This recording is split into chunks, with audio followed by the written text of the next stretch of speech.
अस्सलाम वालेकुम स्टूडेंट्स। आज हम सेकेंड ईयर फिजिक्स का एक नया टॉपिक पढ़ेंगे चैप्टर नंबर 12 से। और ये जो टॉपिक है इसकी पेपर पॉइंट ऑफ व्यू से बड़ी इंपॉर्टेंस है। इसमें से शॉर्ट क्वेश्चन भी आते हैं और एमसीक्यूज भी आते हैं। और इसमें से जो एमसीक्यूज हैं वो शॉर्ट ट्रिक के तौर पे भी इस्तेमाल किए जा सकते हैं। तो जो आज के हमारे टॉपिक का नेम है डियर स्टूडेंट्स, उसका नेम है जी इलेक्ट्रिक फील्ड लाइंस। सबसे पहले आप लोग ये देखें कि ये इलेक्ट्रिक फील्ड लाइंस हैं क्या। आपको मैं एक एग्जांपल बताता हूँ। फॉर एग्जांपल, ये हमारे पास कोई भी एक मकनातीस है पड़ा, जिसको हम मैग्नेट कहते हैं, और ये वाला भी एक मैग्नेट है हमारे पास।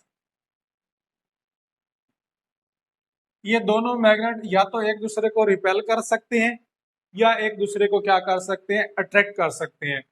तो भाई अगर हम बताना चाहें कि ये हमारे पास दो मैग्नेट है,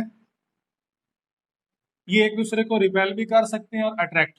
अब रिपेल करने के लिए भी आमतौर पर अगर हम किसी शख्स को धक्का मारे तो उसको ऐसे हाथ से टच करना पड़ेगा, या अगर उसको हमने अट्रैक्ट करना है, खींचना है, तो अपने हाथ से उसको खींचना पड़ेगा। तो इन दोनों का तो हाथ है ही नहीं, तो फिर ये अपनी फोर्सेस किस वजह से लगाते हैं? तो ये अपनी फोर्सेस अपने फील्ड की वजह से लगाते हैं। किस वजह से जी? फील्ड की वजह से। और फील्ड को अगर हम रिप्रेजेंट करना चाहें पेज के ऊपर, तो फिर हम इलेक्ट्रिक फील्ड लाइंस का क्या करते हैं जी, सहारा लेते हैं। फील्ड को रिप्रेजेंट करने के लिए हम किसका सहारा लेते हैं? इलेक्ट्रिक फील्ड लाइंस का। तो पहली बात तो आपको समझ आ गई कि इलेक्ट्रिक फील्ड क्या होता है। ये विजुअल रिप्रेजेंटेशन होती है।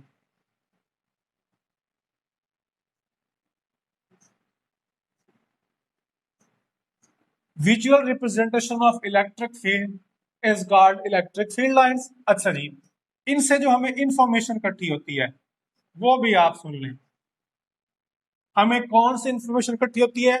इलेक्ट्रिक फील्ड लाइन जो है वो हमें स्ट्रेंथ बताती है इलेक्ट्रिक फील्ड की, और साथ साथ उसकी डायरेक्शन भी बताती हैं। और इसका जो कंसेप्ट था, यानी इलेक्ट्रिक फील्ड लाइन का जो कंसेप्ट था, वो माइकल फ्राडे ने दिया था जी। और ये जो इलेक्ट्रिक फील्ड लाइंस हैं, ये एक मैप की तरह होती हैं। क्या होती हैं जी? मैप। फिर से सुन लें कि अगर आपको किसी भी चीज का जो फील्ड है पड़ा इलेक्ट्रिक चार्ज का, उसको आपको पेज के ऊपर रिप्रेजेंट करना है या विजुअल के तौर पर दिखाना है, तो आप फील्ड को जाहिर करने के लिए इलेक्ट्रिक फील्ड लाइन का सहारा लेंगे। और ये जो इलेक्ट्रिक फील्ड लाइंस का कंसेप्ट था, ये माइकल फ्राडे ने दिया था। ये आपके पास एक एमसीक्यूज के तौर पे पूछा जा सकता है। और इस इलेक्ट्रिक फील्ड लाइन से दो तरह की मालूमात हासिल होती हैं। एक तो स्ट्रेंथ मिलती है और दूसरा डायरेक्शन, कि कितनी इलेक्ट्रिक फील्ड स्ट्रांग है और किस डायरेक्शन में लग रही है। यानी स्ट्रेंथ और फील्ड से मतलब ये हुआ कि ये एक मैप है जो फोर्स के बारे में इंफॉर्मेशन देता है, कि कितने जोर से या कितनी ताकत से फोर्स लग रही है और किस डायरेक्शन में लग रही है। एक तो ये बात हो गई। अब उसके बाद कुछ फील्ड है बड़े मुख्तलिफ केसेस के हिसाब से। अगर हम किसी भी चार्ज का फील्ड देखें, अगर फॉर एग्जांपल हमारे पास कोई पॉजिटिव चार्ज है जी, क्या है? Positive charge. तो आप देखें, हमने लास्ट लेक्चर में पढ़ी ये बात कि अगर हम किसी भी चार्ज का पता लगाना चाह रहे हैं तो उसके लिए हम एक टेस्ट चार्ज का इंतखाब करते हैं। मान लें कि ये हमारे पास एक कोई भी ऑब्जेक्ट है, हमें नहीं पता इसके ऊपर कौन सा चार्ज है। हम इसके करीब एक चार्ज लेके आते हैं क्यू नॉट, और इसको हम कहते हैं टेस्ट चार्ज। और आमतौर पर इसके ऊपर कौन सा चार्ज होता है? पॉजिटिव। अब इसका चार्ज हमें मालूम नहीं, लेकिन इसका जो चार्ज है वो हमें मालूम है। अगर इसको हम ड्रैग करते हुए इसके करीब लेके आए और इस ऑब्जेक्ट ने इसको क्या कर दिया? रिपेल। क्या कर दिया जी? रिपेल। तो हमने कहा जी रिपेल करने का मतलब है कि इसकी फील्ड लाइन इस डायरेक्शन में निकलेगी। तो अब रिपल्शन से जो फील्ड लाइंस होती हैं वो आउटवर्ड हो जाती हैं। वो क्या हो जाती हैं? आउटवर्ड। अगर ये पॉजिटिव चार्ज इसके करीब आया और इसने किया भी रिपेल, तो लाजमी तौर पर इसके ऊपर कौन सा चार्ज आएगा?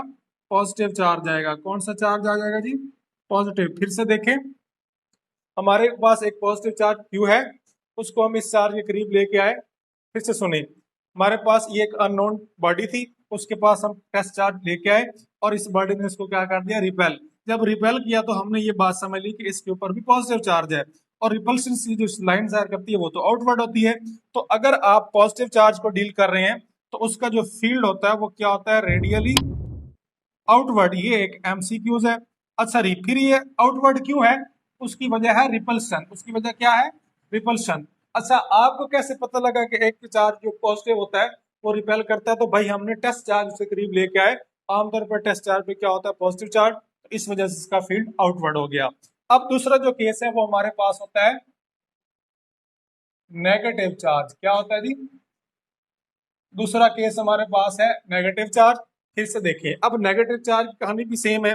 मान लें कि ये हमारे पास कोई भी एक ऑब्जेक्ट है और उसके पास हम एक पॉजिटिव टेस्ट चार्ज लेके आते हैं। अगर तो ये बॉडी इसको अपनी तरफ खींचेगी, तो खींचने का मतलब ये है कि इसके ऊपर नेगेटिव चार्ज होगा, तो इसका फील्ड जो है वो अंदर की तरफ होगा। वो क्या होगा, अट्रैक्शन का मतलब यही है ना कि अपनी तरफ खींचना, तो डायरेक्शन तो इस तरह बन जाएगी। तो गौर से देखें कि नेगेटिव चार्ज का फील्ड क्या हो गया, रेडियली इनवर्ड। क्या हो गया जी, अंदर की तरफ। अच्छा रेडियली क्यों कहते हैं, क्योंकि ये एक स्फेयर है और ये जो सारी लाइनें हैं एक रेडियस के तौर पे काम करती हैं। तो पॉजिटिव चार्ज का रेडियली आउटवर्ड, नेगेटिव चार्ज का रेडियली इनवर्ड। वजह किससे है यानी कि ये वाली वजह है अट्रैक्शन और ये वाली वजह थी रिपल्शन।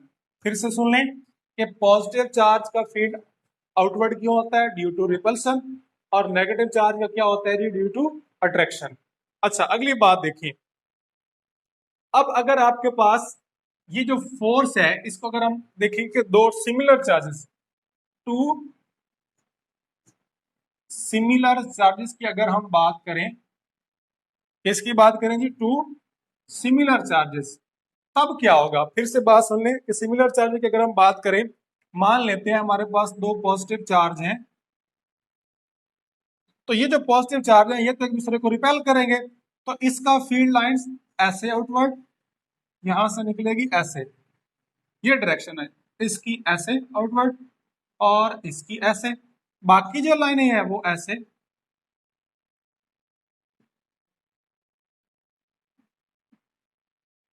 और इसकी लाइनें ऐसे।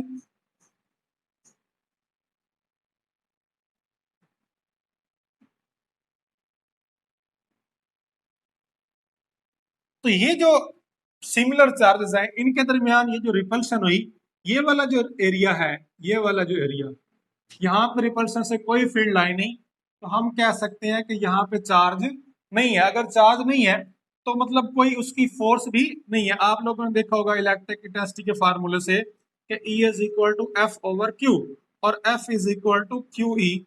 अगर हम कहते हैं कि वहां पे चार्ज मिसिंग है, यानी ये वाली बात जीरो ई लिखें, तो आपके पास फोर्स कितनी बनेगी, जीरो। एक तो ये बात।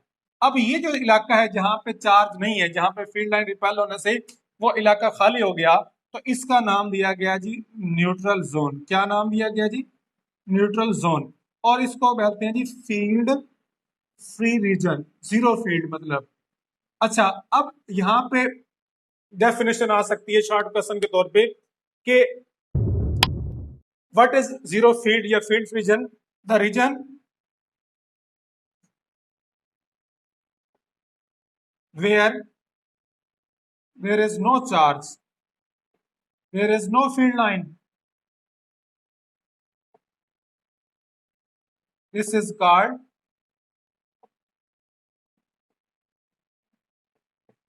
zero field. This is called zero field region या न्यूट्रल जोन। ये बात आपको शॉर्ट क्वेश्चन पे समझनी है। अब मरूजी आ सकती है कि जब दो सिमिलर चार्जेस हों, पॉजिटिव हों या नेगेटिव, तो उनकी फील्ड लाइन कैसी होती है। तो आप शक्ल में देखें ये लाइन क्या है, कर्व शेप की है। ये भी आपका एक एमसीक्यूज हो गया। अब हम अगली बात की तरफ बढ़ते हैं कि इन इलेक्ट्रिक फील्ड लाइंस की जो प्रॉपर्टीज है वो क्या है। क्या है जी, प्रॉपर्टीज। इनकी प्रॉपर्टीज क्या है जी, सबसे पहले आप ये देखें कि इनकी जो पहली प्रॉपर्टी है वो प्रॉपर्टी ये है कि they start from positive charge and and on negative charge. बात समझ आ रही? ये पहला पॉइंट है कि ये स्टार्ट कहां से होती है और एंड कहां से होती है। स्टार्ट होती है पॉजिटिव चार्ज से और एंड होती है नेगेटिव चार्ज से। आप तस्वीर में आपको बना के दिखा देता हूं जी। ये हमारे पास दो चार्जेस हैं, एक पॉजिटिव है और एक नेगेटिव है। फील्ड लाइन जो है पॉजिटिव से स्टार्ट होती है, नेगेटिव पे एंड हो जाती है।